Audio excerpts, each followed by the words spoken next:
mucho el presidente nacional del PAN, Ricardo Anaya, que tome la llamada de la segunda emisión de Imagen Informativa. Ricardo, ¿cómo estás? Buenas tardes. Hola Francisco, me da mucho gusto saludarte. Gracias por la oportunidad. Un saludo a todo el auditorio. Oye, bueno, hiciste dos viajes importantes, uno a la Unión Americana, el otro a Alemania, en donde te reuniste con la premier Angela Merkel. Creo que importante empezar a explorar sin duda otros destinos, otros caminos en lo comercial y en la relación incluso diplomática. ¿Qué fue de lo que te dijo Angela Merkel? Así es, Francisco. Bueno, primero dar el contexto. En el marco de la llegada de Donald Trump a la presidencia de Estados Unidos, pues con todo lo que esto ha implicado, me ha parecido muy importante hablar con quienes piensan como nosotros. Como tú sabes, hay una enorme afinidad, una enorme coincidencia entre el partido de Angela Merkel y el propio Partido Acción Nacional, es decir, compartimos valores, principios, inclusive visión sobre el modelo económico del país. Hablamos de muchas cosas, Francisco.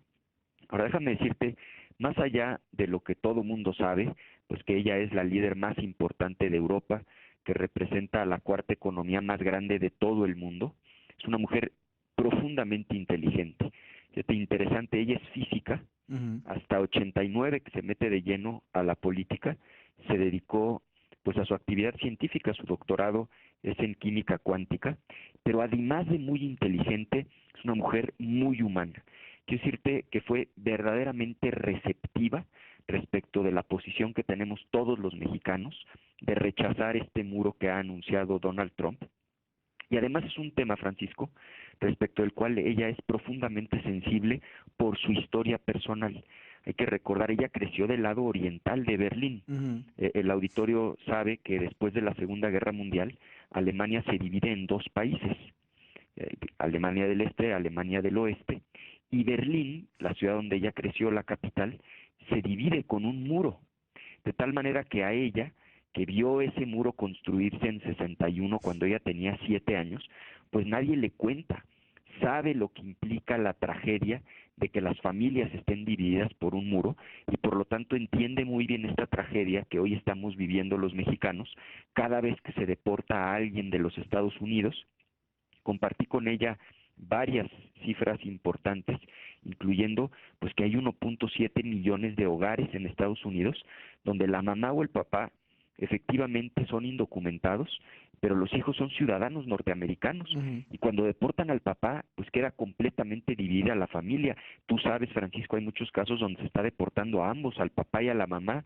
En algunos dejan inclusive a los hijos atrás con algún familiar, con algún conocido para que puedan seguir estudiando. Era muy importante hablar con ella sobre el tema migratorio, porque quizá no haya en este momento en el mundo alguien con más autoridad moral, porque hay que recordar que en 2015 hubo una enorme crisis migratoria en Europa, cientos de miles de personas que huyendo de la guerra, fundamentalmente de Siria, llegaron hasta Alemania y ella tomó una decisión dificilísima, Sí. muy valiente. Dejó entrar a más de 800,000 migrantes refugiados que venían huyendo de la guerra y ella sabía, Francisco, que esto iba a tener un costo político muy importante, pero también sabía que era lo correcto y los refugiados tuvieron un trato humano como no lo están teniendo lamentablemente los mexicanos hoy en Estados Unidos durante el gobierno de Donald Trump. Sí. Oye, Hablamos, no sí, sé sí, si viste, Ricardo, la portada, bueno, la portada de Excelsior de hoy, de que las declaraciones de Almagro de que el muro rompe América, la divide en dos, y también la portada del periódico La Crónica, una fotografía que a mí de verdad me hizo el estómago chiquito, en donde una familia se está reencontrando a través de la barda que ya está construida. Y la mamá va con un bebé en brazos y el papá está del otro lado. De verdad que son de esas cosas que te rompen el alma, ¿no? absolutamente. Y fue muy interesante platicar con pues la líder más importante de Europa sobre este tema, porque ella lo vivió, porque ella creció de los 7 años hasta pues pasados sus 30 cuando cae el muro en 89, justamente eso, una ciudad dividida por un muro, con familias divididas, aunque sea con circunstancias diferentes, entiende muy bien esa tragedia. Claro. También hablamos del tema comercial, donde es también muy empática, porque México, tú sabes, es un país muy exportador. Una tercera parte de nuestro Producto Interno Bruto está basado en lo que exportamos. y el país al que más exportamos es Estados Unidos. Pues resulta que Alemania también es una potencia exportadora, de hecho, en el caso de Alemania es prácticamente el 40% del PIB lo que ellos exportan, y también el país al que más exportan es Estados Unidos. Entonces, ella también está en contra del proteccionismo, de que se establezcan nuevos aranceles, de que haya barreras al comercio, cree en el comercio libre y justo, de tal manera que ahí también hubo una enorme coincidencia. Te diría, en términos generales, un gran encuentro muy productivo. Acordamos mantener comunicación, estrechar los vínculos entre nuestros partidos, y estoy convencido, Francisco, todos tenemos algo que aportar en este momento tan difícil que estamos viviendo en Sí. México, y creo que lo primero que tenemos que hacer es buscar aliados en el resto del mundo. Necesitamos abrir nuevos puentes, no podemos ya seguir con esta sobredependencia de Estados Unidos, y en ese marco fue esta reunión que tuve con ella, y por supuesto yo seguiré trabajando en ese sentido. Creo que es una manera de ayudar a lo que hoy está pasando en nuestro país. Es fundamental que los principales liderazgos del mundo conozcan de primera mano, hablado por nosotros mismos, qué es lo que está sucediendo en la relación con Estados Unidos, Francisco. Sí, oye, hablando de eso también hay cosas importantes. Tú fuiste a los Estados Unidos, Andrés Manuel López Obrador fue a los Estados Unidos y algunas personas, algunas voces dijeron que era oportunista el ir.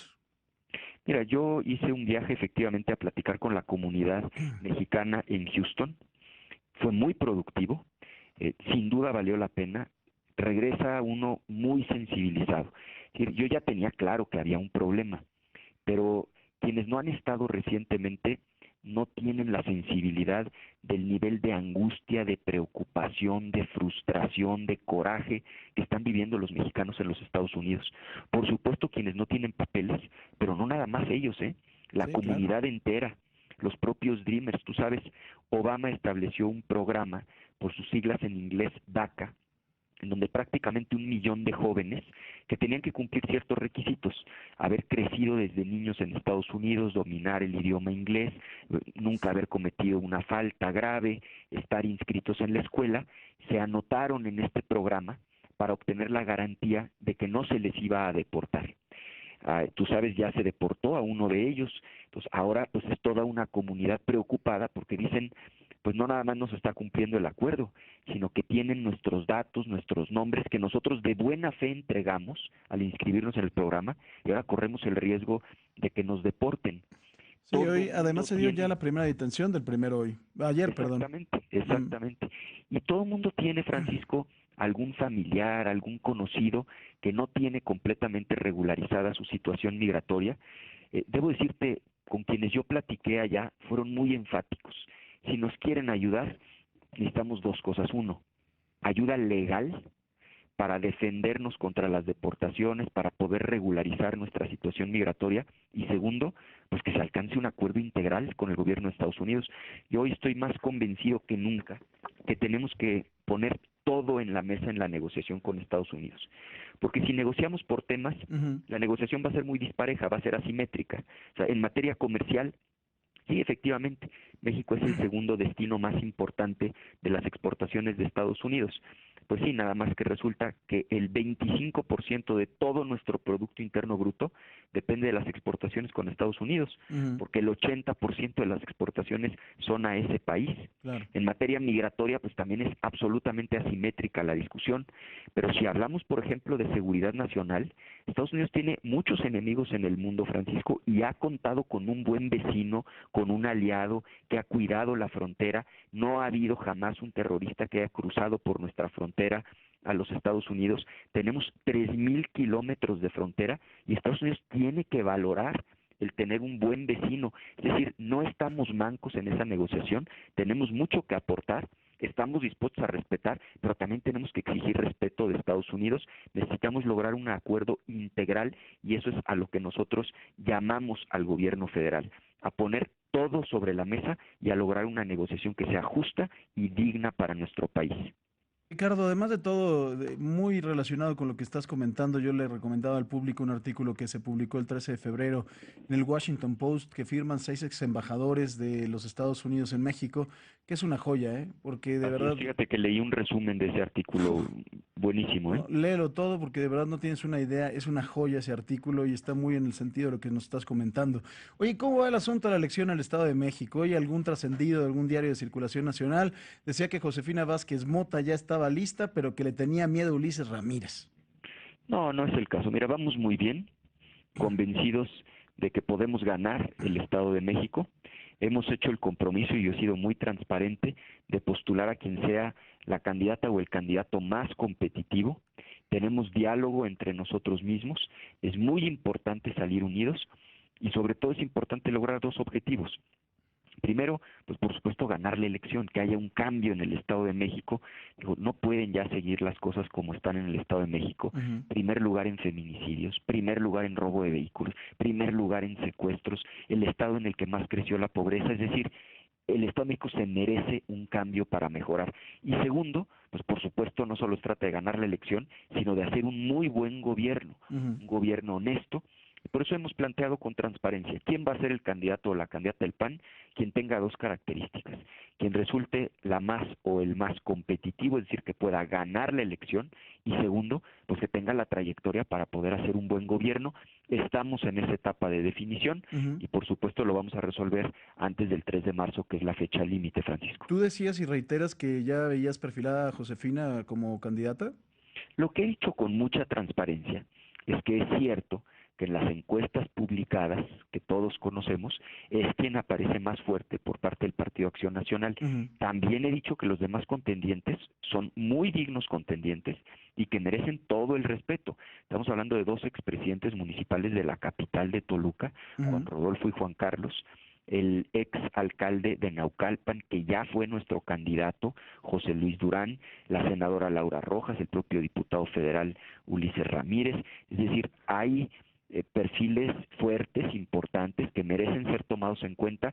El reto es, elijamos a quien pueda ganar, hacer buen gobierno, y los demás sumémonos en unidad para lograr el cambio que el Estado de México se merece. En eso estamos trabajando y estoy seguro de que sí lo vamos a lograr, Francisco. ¿Es tu atribución tomar la decisión? Es de la Comisión Permanente Nacional, es un órgano Ujú. colegiado integrado por más de 40 personas que por supuesto discutirá a fondo y tomará en cuenta todos los perfiles, todos los detalles para tomar la mejor decisión. Pues Ricardo, te agradezco mucho que hayas tomado esta llamada y estamos pendientes, por supuesto, de lo que suceda, tanto con las negociaciones que tenemos que hacer con el mundo para parar a este loco y también con la candidatura al gobierno del Estado de México. Gracias, Ricardo. Gracias a ti, Francisco. Un saludo a todo el auditorio.